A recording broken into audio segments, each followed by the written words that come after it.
Hey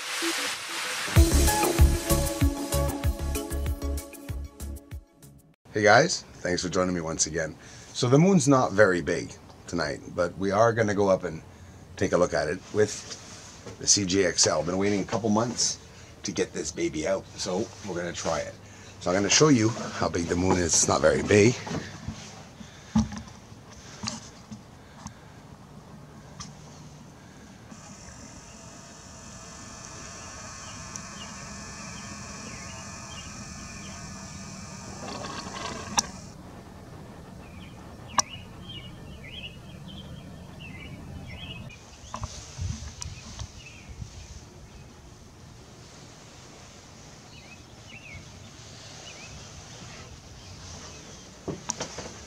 So this is the view I have at the back. Remember that, guys. Like when I'm looking at the moon, all I see is the moon in this little viewfinder here.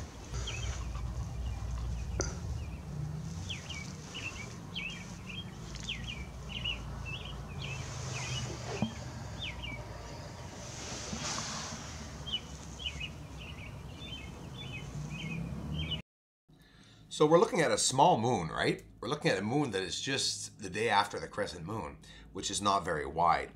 Rain announced again for the weekend, but that's life, guys. We have to work around it, and I am starting to get scared. It is starting to scare me because it seems that since I bought this beautiful telescope, since the community was able to raise the money, and I fixed up the money situation, and you guys fixed everything up, sending me the money, and I went and got the scope. It was an amazing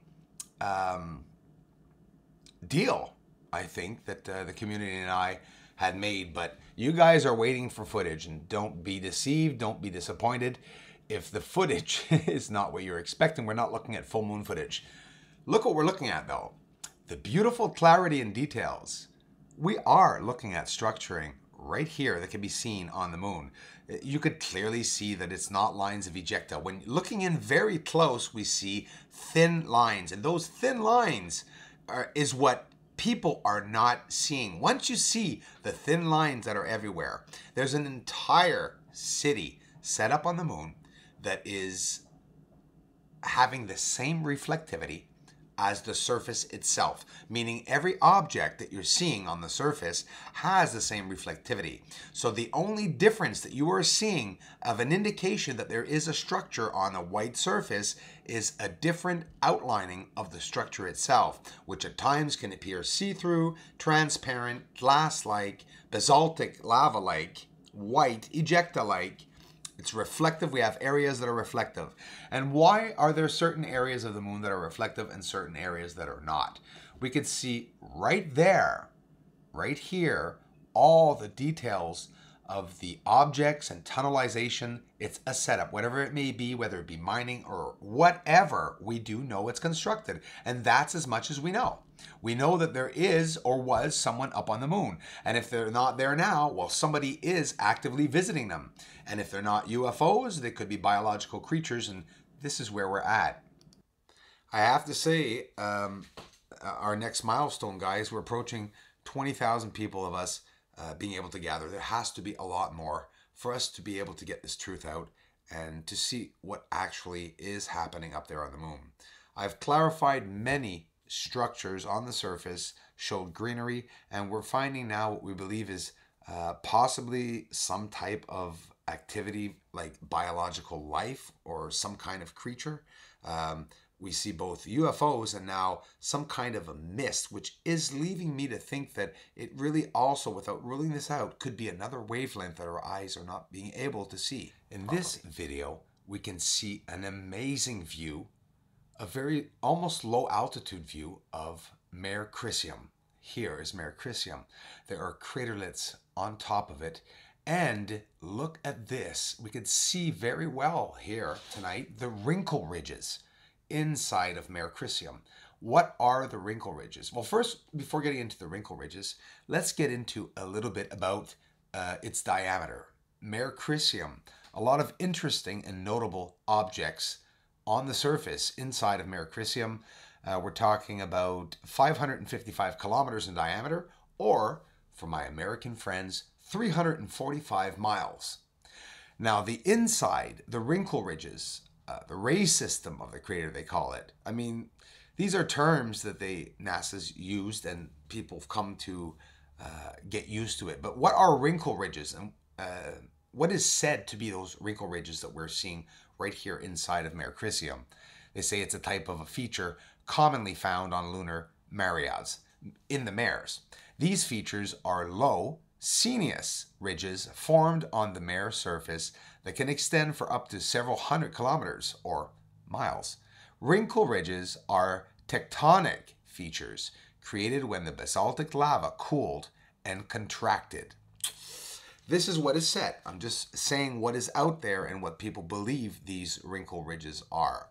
Well, some of the wrinkle ridges are very symmetrical, and well, most of them are, but the more you get in, the less symmetrical objects will look, of course. 176,000 square kilometers, 68,000 square miles in area, said to have a very flat floor. Cape Olevium, Cape Levinium. We're looking at the wrinkle ridge there, and this is Yerkes. Cleomedes, crater right here to the left, a Mare Crisium that we can see. So now we're going to talk about the two craters that we can see. It looks like eyes, right? This looks like a sea devil flying through the ocean floor, swimming through the ocean floor, right? So the crater on the left side, right here, I'll get an arrow up, is Pierce crater. To the right, we have Picard crater. So we're looking at a beautiful low altitude photo of Mare Crisium. Turning it around for us to get a nice view of Pierce.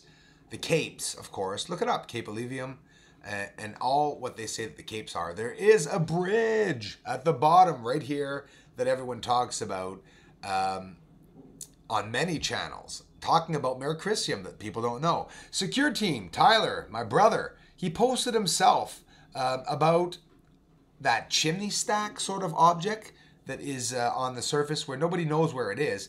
That is right here, and it's in Lick crater. So why are we seeing so much bright lights? Why am I not able to take the contrast down, right?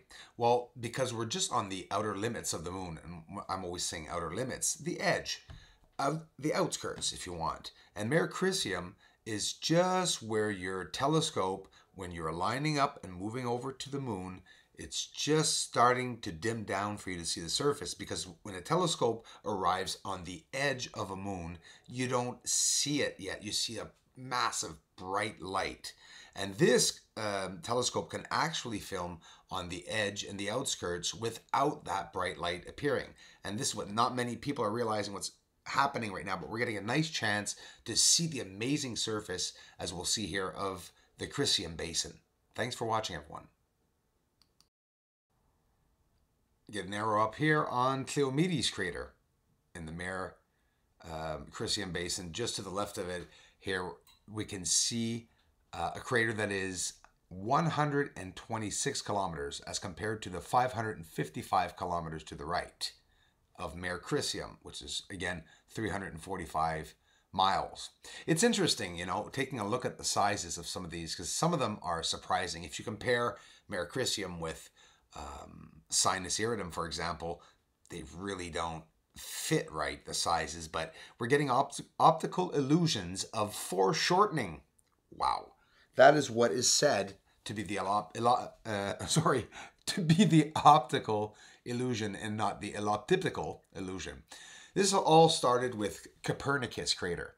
I had to name all the craters I was finding without looking them up or finding out how they were pronounced. So I was saying Copernicus, and then someone was saying it's Copernicus, and I was just, you know, when I name a crater, guys, you can get a lot of new invented names. So appreciate them, please. Dennis Delano, brother, Regis Weishweg, and MF. Guys, thanks for the generous contributions. Thanks for the support. Thanks for being there, guys. MF, welcome to the community.